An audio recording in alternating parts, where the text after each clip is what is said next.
رسول اللہ صلی اللہ علیہ وآلہ وسلم نے ارشاد فرمایا، 4 شخص ایسے ہیں جن سے اللہ تعالیٰ قیامت کے دن نہ بات فرمائیں گے اور نہ ہی انہیں پاک کریں گے اور نہ ہی ان کی طرف رحمت سے دیکھیں گے۔ ایسے لوگوں کے لیے دردناک عذاب ہوگا۔ آج کی اس ویڈیو میں ہم انہی 4 لوگوں کے بارے میں ذکر کریں گے جن سے اللہ تعالیٰ کو نفرت ہے، اور یہ 4 لوگوں کے لیے بڑی وعید ہے۔ اللہ پاک ان سے محبت کی بجائے نفرت اور بغض رکھتا ہے۔ نمبر 1، وہ کون سے لوگ ہیں؟ قسم اٹھا کر مال فروخت کرنے والے۔ جو شخص اپنا مال فروخت کرتے وقت کثرت کے ساتھ قسمیں اٹھاتا ہے، خواہ وہ سچی ہو یا جھوٹی، اللہ تعالیٰ اس سے نفرت کرتا ہے۔ اسے چاہیے تھا کہ اللہ تعالیٰ پر بھروسہ رکھتا، کیونکہ اگر مال کا فروخت ہونا قسمت میں لکھا ہے تو گاہک نے اسے ضرور خریدنا ہے۔ اگر فروخت ہونا نہیں لکھا تو یہ 1000 قسمیں بھی اٹھا لے، گاہک نے اسے نہیں خریدے گا۔ لہذا تقدیر پر ایمان میں کمی اور اللہ تعالیٰ پر بھروسہ نہ کرنے سے اسے اللہ تعالیٰ کے نزدیک ناپسندیدہ لوگوں میں بنا دیا جائے گا۔ اسلام نے کاروبار میں قسمیں اٹھانے سے منع فرمایا ہے۔ جھوٹی قسم تو کسی بھی صورت میں جائز نہیں، کیونکہ وہ کبیرہ گناہوں میں سے ہے۔ البتہ اگر کبھی کبھار کسی وجہ سے سچی قسم اٹھانا پڑ جائے تو اہل علم اس کے جواز کے قائل ہیں، مگر اس کو عادت نہیں بنانا چاہیے۔ نمبر 2، متکبر فقیر۔ یہ دوسرا شخص ہے جس سے اللہ تعالیٰ کو نفرت اور بغض ہے۔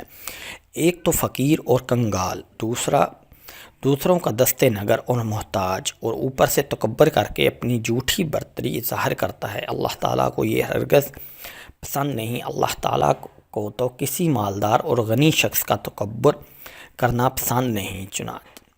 چنانچہ فقیر اور محتاج شخص تکبر کرے جو ہے بھی کبرا اور برتری کے اسباب سے محروم، گویا یہ شخص اپنے عمل سے ثابت کر رہا ہے کہ یہ احکام الہی اور خاصیت الہی سے بے نیاز ہے۔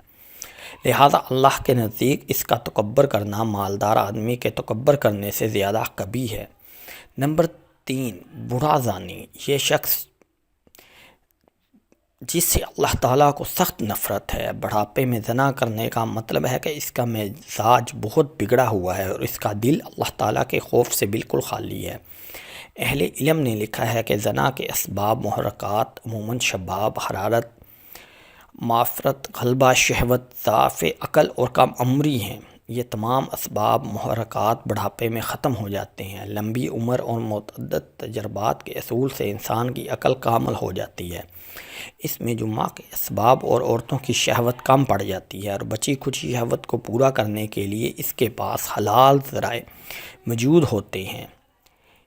لہذا اگر وہ زنا کرتا ہے تو اس کا مطلب صرف یہی ہے کہ وہ ہٹ درم ہے، اس کے اندر خاصیت الہی نام کی کوئی چیز نہیں۔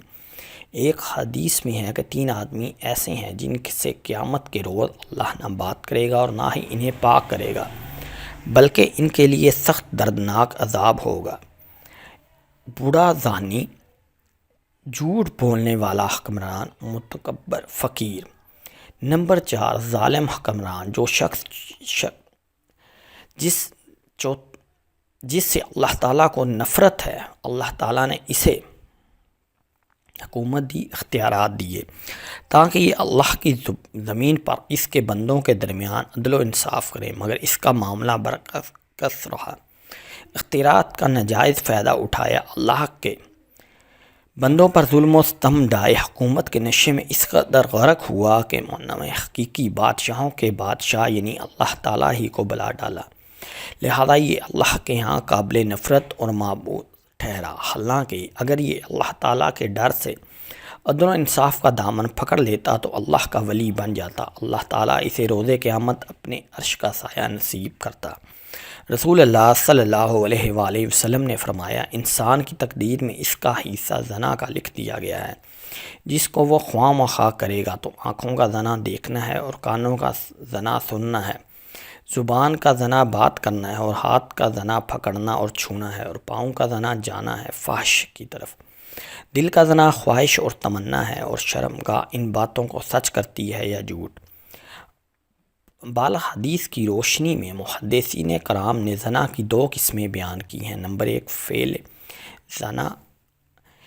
زنا، اجنبی مرد کا اجنبی عورت سے جنسی ملاپ فعلی زنا کہلاتا ہے، اور اس کی چند صورتیں ہیں: شادی شدہ اور غیر شادی شدہ کا زنا، اپنے محرم سے زنا، اجنبیہ سے زنا، بوڑھے آدمی کا زنا، زنا بالجبر یعنی زبردستی زنا۔